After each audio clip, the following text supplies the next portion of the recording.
Just a quick prayer before we dive into the scriptures and my message this week. Father, your word is eternal. Thank you for the inspiration of the story of Daniel in Babylon with Nebuchadnezzar. As the writer of the Hebrews says, we learn from these people of faith in such a time as this. In Jesus' name, amen. If you're joining us for the first time on our YouTube channel or on SoundCloud, my name is Edward, one of the ministers here. We're preaching a new series from the book of Daniel in the Old Testament, and we've entitled this series Courageous Living. And the title of this message is Courageous Living in a Stressful World. Many of us grow up reading stories or having stories told to us, or perhaps to be culturally relevant, maybe we just watch Netflix and Disney. But so often stories begin with once upon a time. As we will hear the scriptures and about Daniel and this episode in chapter 2, it can seem that it's just once upon a time, about 500 years before the arrival of Jesus Christ. It's a long time ago, in another place, in another time, in fact, in a whole different era and culture. But it's worth remembering that it's not fiction. These are true stories of real people with real faith in a real God. Philip preached last week from chapter 1, and at the end of chapter 1, it's like the story finishes on a great high. It's a triumphal note. Daniel and his three friends, particularly that the Old Testament book focuses on, are placed in important jobs in the country and the government. They're a long way from home, but God comes through for them in their faithfulness.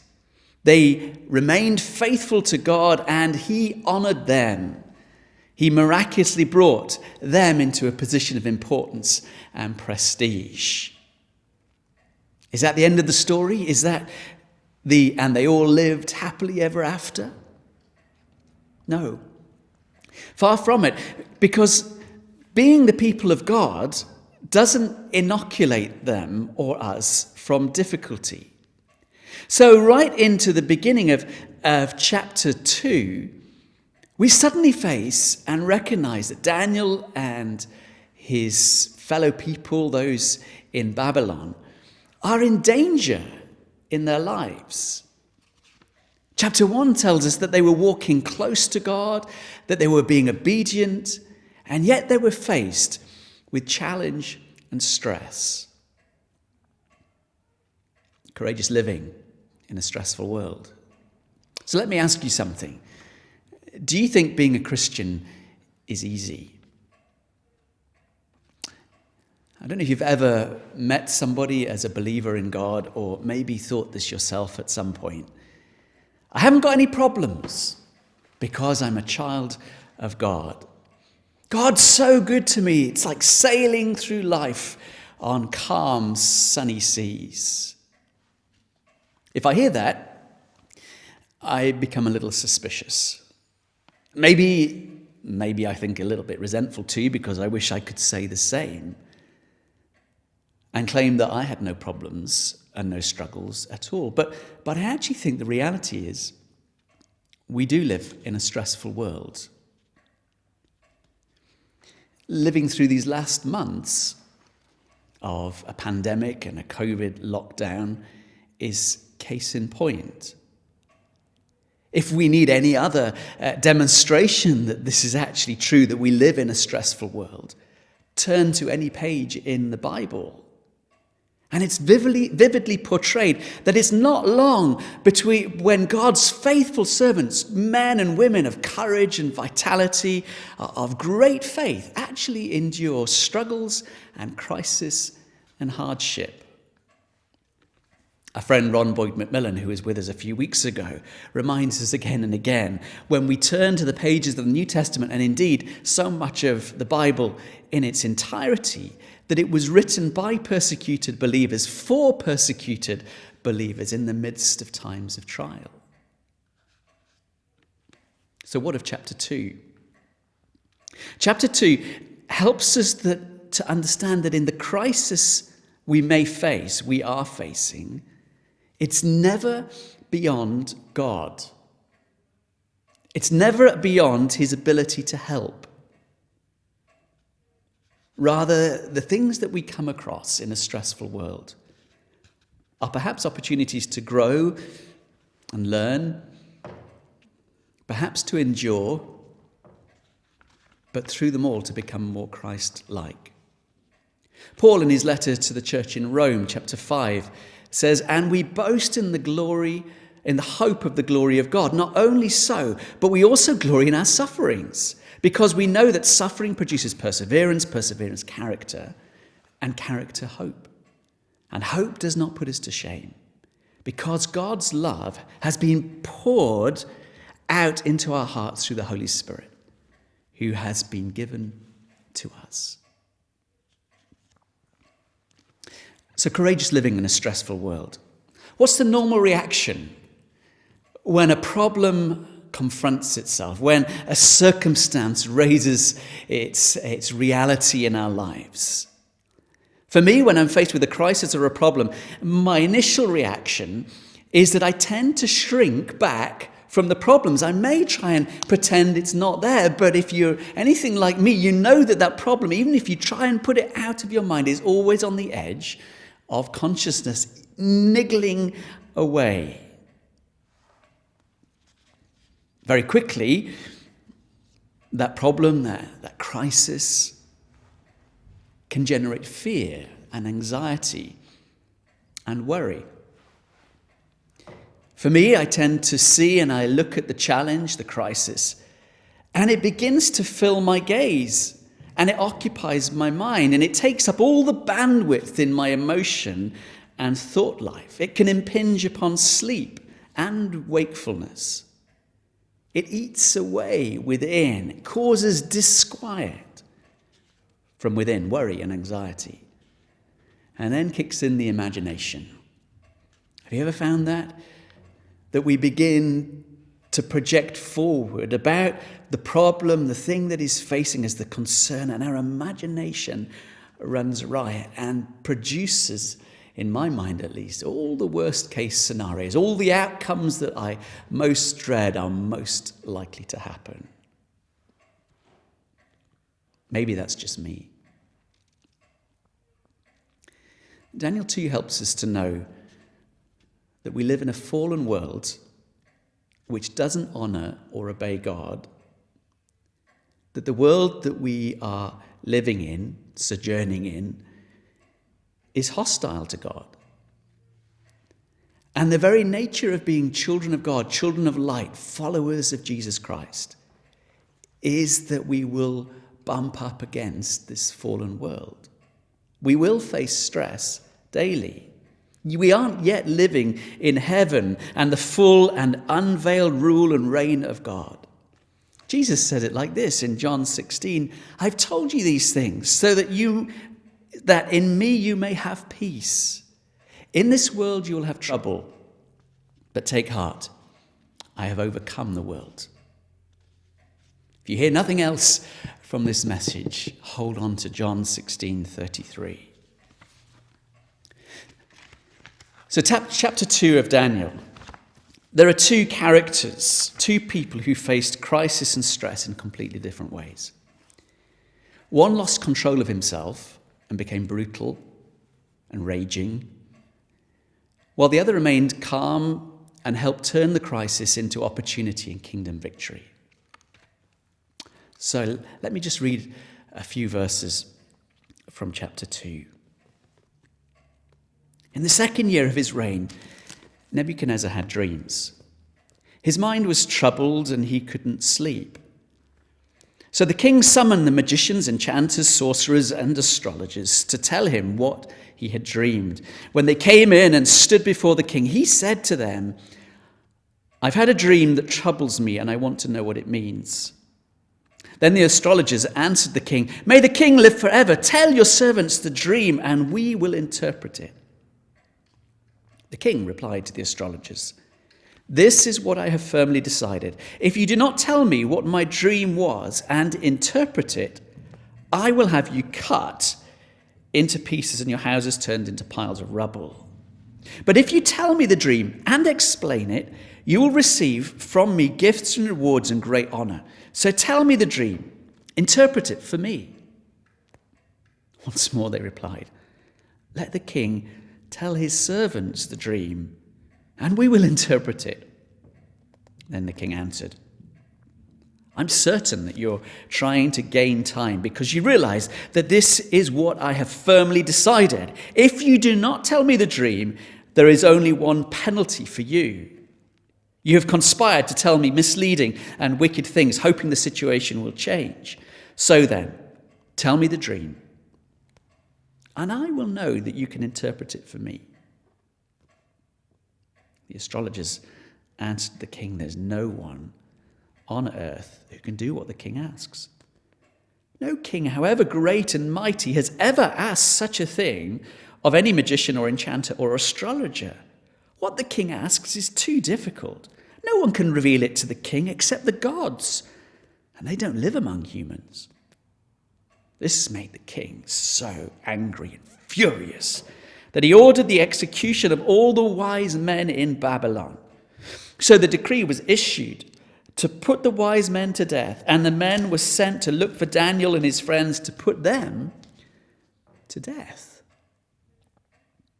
When Arioch, the commander of the king's guard, had gone out to put to death the wise man of Babylon, Daniel spoke to him with wisdom and tact. He asked the king's officer, "Why did the king issue such a harsh decree?" Arioch then explained the matter to Daniel. At this, Daniel went into the king and asked for time so that he might interpret the dream for him.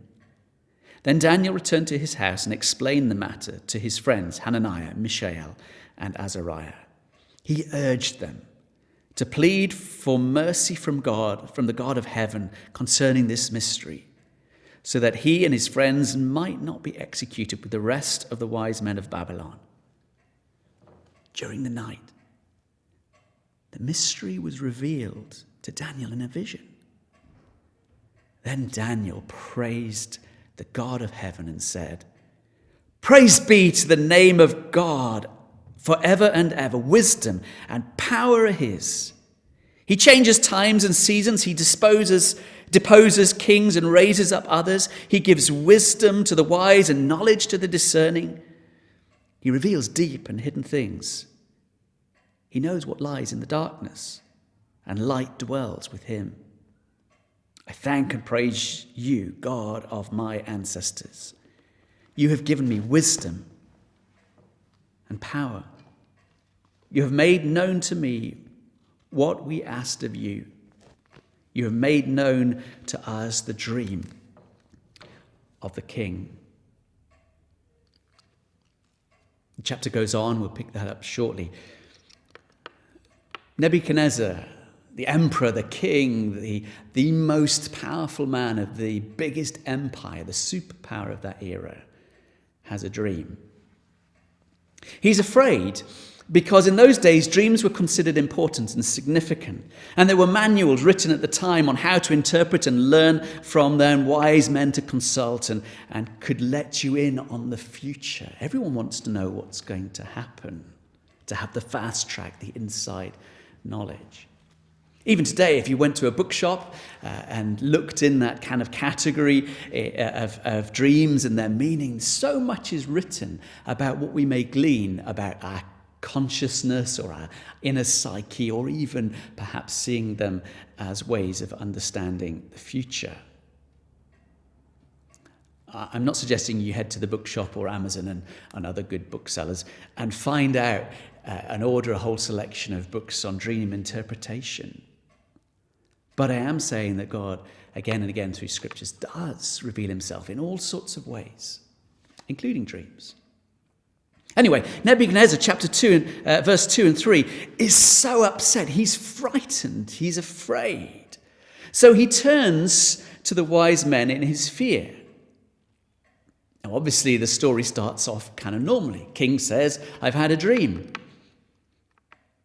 Tell me what it means." Wise men say, "Well, what's the dream?" And Picture the scene. Nebuchadnezzar's in the psychiatrist's chair on the couch. I've had this dream and it's troubling me. And his wise counselors ask, well, tell us your dream, verse 4. Verse 5 and 6, Nebuchadnezzar's response is astonishing. I'm not telling you. You tell me what I've dreamed, and you interpret it. Why? We don't know. It may be that he couldn't remember the whole content of the dream. He woke up in a cold sweat, in fear. As the nature of dreams are, they sometimes evaporate like the morning mist. Maybe. Perhaps, as the text seems to indicate, that he was testing them to see whether they really had insight and power that they claimed. It's a kind of bizarre reaction of Nebuchadnezzar. He holds all the cards, he holds every string. And as expected, the wise men can't and are unable to interpret the dream because they don't know what the dream is. And then comes this extreme reaction from Nebuchadnezzar. Well, if you can't do it, you will all die and your houses will be leveled. That Nebuchadnezzar, remember, was the most powerful man. He's firmly in control of everything that mattered in his kingdom and in the world. He was top of the tree. There was almost nothing he couldn't do, nor could disturb his security. And yet this dream. It's a simple reminder to each one of us that when we're fit and we're well and we're prosperous and educated and privileged, it's easy to succumb to the lie that we're in charge, that we're in control of our destiny, the master of our particular universe. For Nebuchadnezzar, the dream burst the bubble. Think about our own life, and maybe yours recently, or your past.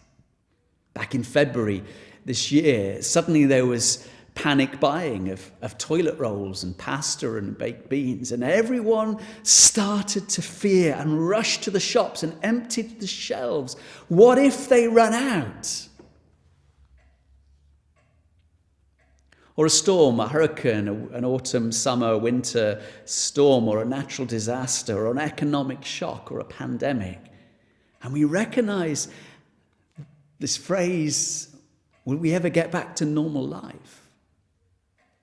We recognize and have begun to realize, perhaps in again fresh ways, of how fragile our life is and how our living and experience can be. Or perhaps it's that visit to the doctors for a simple blood test and life is thrown into turbulence. So here is Nebuchadnezzar, utterly in control.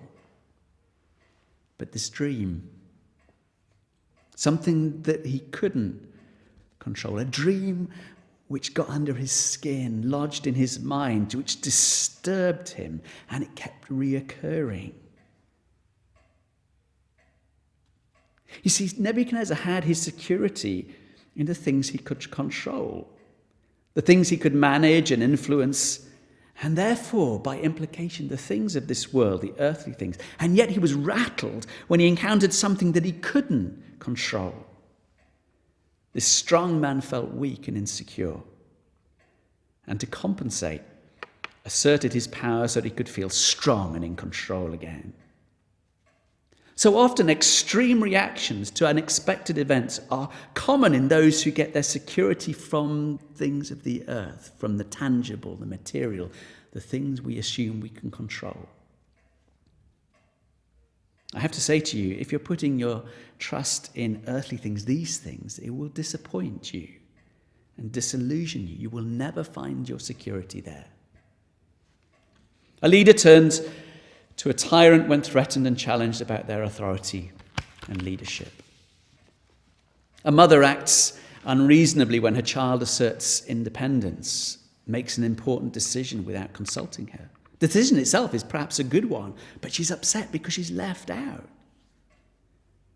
She's receiving too much security from the fact that she's controlling her son's life. Some old family friends of mine The son got married to a lovely lady, his wife, but the mother-in-law couldn't allow them to live as husband and wife, always involved herself, wouldn't allow her son to grow up and be the husband to his new wife, always her son, and would always interfere, and the marriage failed. A man tries to commit suicide when his girlfriend decides to break off the engagement. He's received too much security from the relationship with her. A businessman gets angry and unsettled after being overlooked for a promotion that makes his life miserable and makes the life of his family members miserable. Depending too much on earthly recognition for security.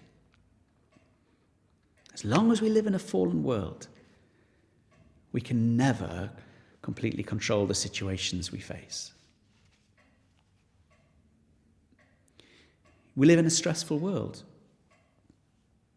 We're inseparably linked and living in this fallen world.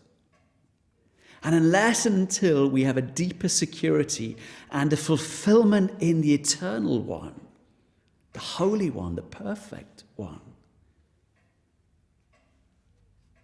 unless and until we put our trust in God, we will and are destined to have a life of insecurity. Nebuchadnezzar was the most powerful political leader in the world, but a dream was enough to make him lose control of himself and act madly. But the other character is Daniel. How does he respond to pressure and stress? He's entirely contrasting. Unlike Nebuchadnezzar, Daniel had a whole lot to worry about. He'd just been delivered a death sentence. The men with swords and violence had come. Verse 14, Daniel reacts with wisdom and tact. Daniel said, hang on a minute. Let me speak with the king. Let me have an audience. He asked for time. And even though the king was willing to grant a bit more time, still that sword of Damocles hung over them. See, Daniel expressed the quality of gentleness and respect because his security was in God. He exhibited spiritual maturity precisely in the pressure cooker of this most stressful situation. Demonstrated spirit-filled living. 1 Peter chapter 3:15, but in your hearts set apart Christ as Lord. Always be prepared to give an answer to everyone who asks you to give the reason for the hope that you have, but do this with gentleness and respect. It's important in our living to grasp hold of that. See, when we live for Jesus, courageous living in a stressful, fallen world, the world is hostile to us and his ways. And we often face situations that ordinarily would cause us to panic or lash out or retreat in fear. What is needed is wisdom and tact. Daniel was zealous for God and his ways. We've seen that in chapter 1. Yet he stood up for what was right. He didn't roll over and compromise. Even at the threat of his life, he remained courageous in his living. But along with his zeal and his passion and his deep conviction to stand no matter what for the Lord, he had wisdom. Proverbs 19:2, it's not good to have zeal without knowledge, nor to be hasty and miss the way. God gives us brains, and we need to use them to decide on the wise course of action to respond to any challenge that we face. Ecclesiastes 3:7, a time to be silent and a time to speak. If we receive an unjust letter of complaint or reproof, maybe it's just best to wait before sending something late at night or in the heat of the moment. So where do we go in these stressful situations? Verses 13 to 16. Do you ever see the TV program, Dad's Army? There was that character when some crisis hit. Captain Mannering, don't panic, don't panic. How was Daniel to remain calm when he heard he was going to die? He trusted in God, who was bigger than the problem he faced. He knew that God would look after him and his own, and that if God is faithful, there's nothing to fear. Isaiah 26, 3 and 4. You will keep in perfect peace him whose mind is steadfast, because he trusts in you. Trust in the Lord forever, for the Lord is the rock eternal. Daniel knew, because God is sovereign, even higher, even greater, even more eternal than the passing, transitory nature of even the great Nebuchadnezzar. We are at peace, even when there's great turmoil. Remember when Jesus was in a storm in a boat and slept on a cushion? And the disciples said, "How can you sleep?" Paul phrasing it in Romans 8:28, that he knows that nothing can separate us from the love of God, and lists everything that we might find difficult and says, nothing separates us. Corrie ten Boom said, "If you look at the world, you'll be distressed. If you look within, you'll be depressed. But if you look at Christ, you'll be at rest."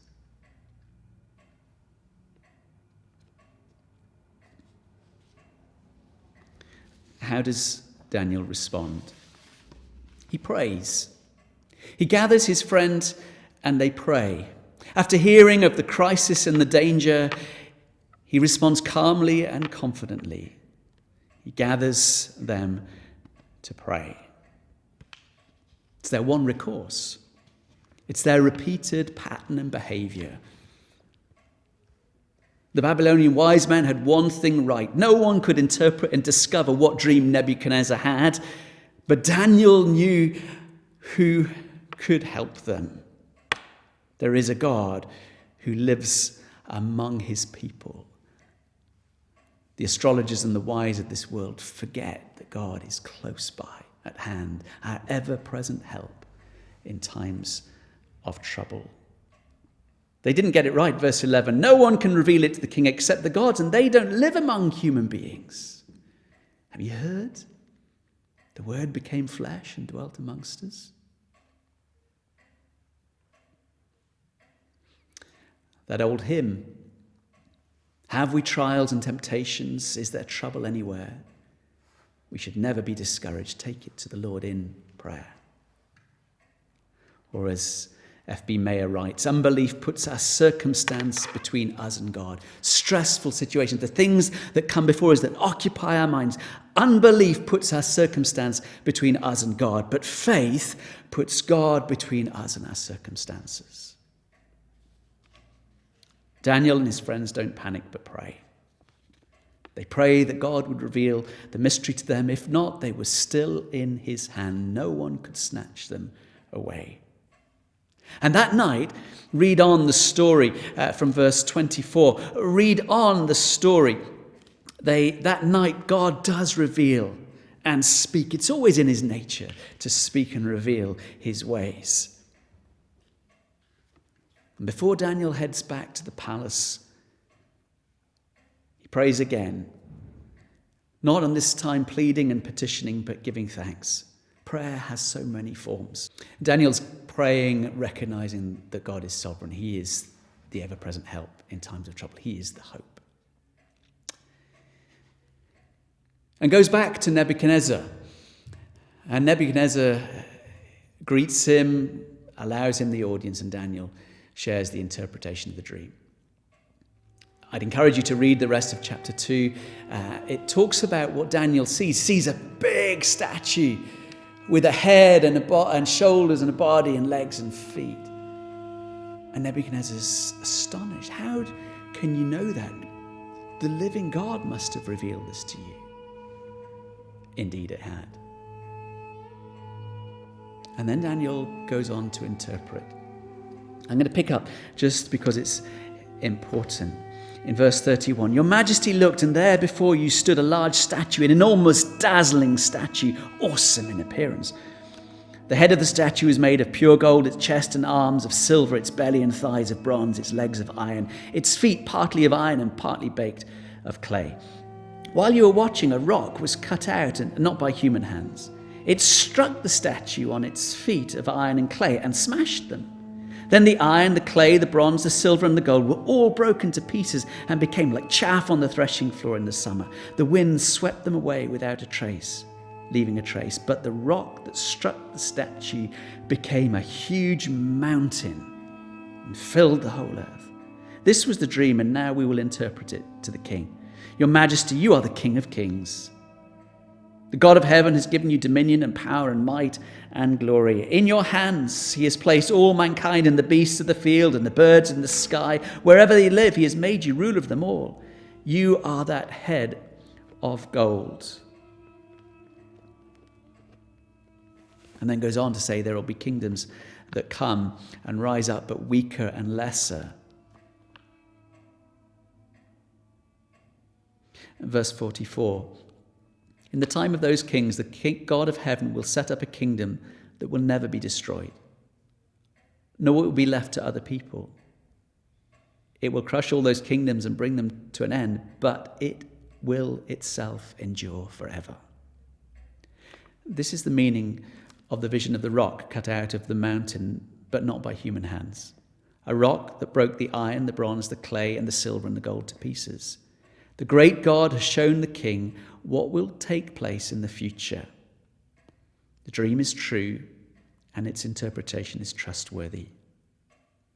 King Nebuchadnezzar fell prostrate before Daniel and paid him honor, and offered that an offering and incense be presented to him. The king said to Daniel, "Surely your God is the God of gods, and the Lord of the kings, and the revealer of mysteries, for you are able to reveal this mystery."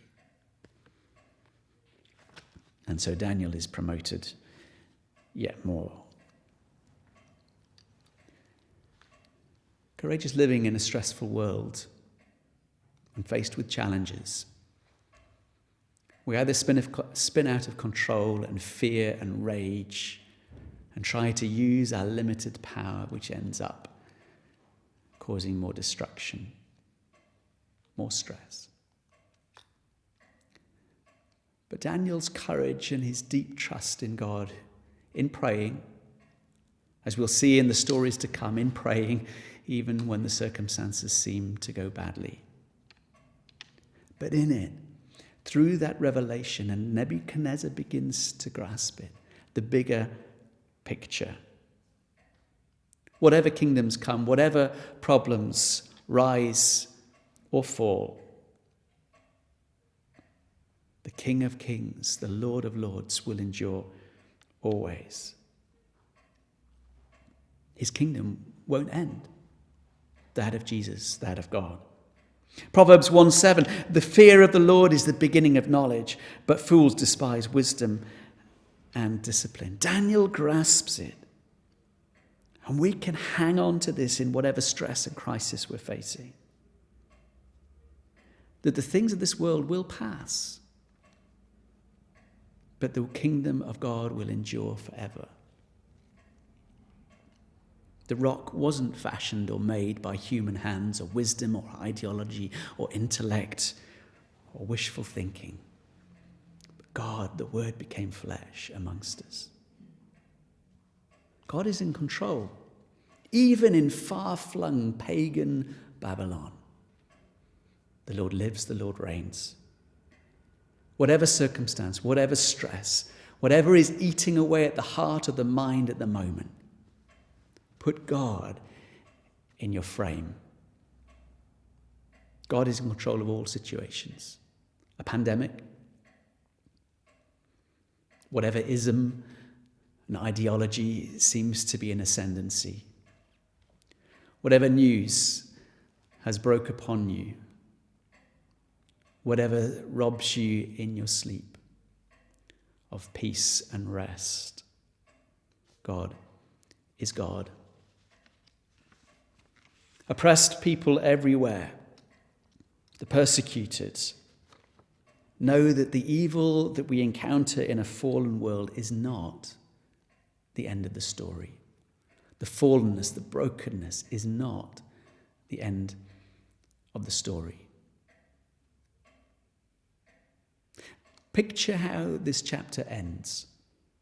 The most powerful man on the planet, head and shoulders above all the rest, falls prostrate on his face at the feet of a young man who has been ripped out of his nation and enslaved as a vassal in this powerful state of Babylon, who is an exile, a refugee with no rights. Picture that scene. Chills of excitement that the flames of hope will rise in the hearts of those who identify with Daniel and the God he knew, and we know too.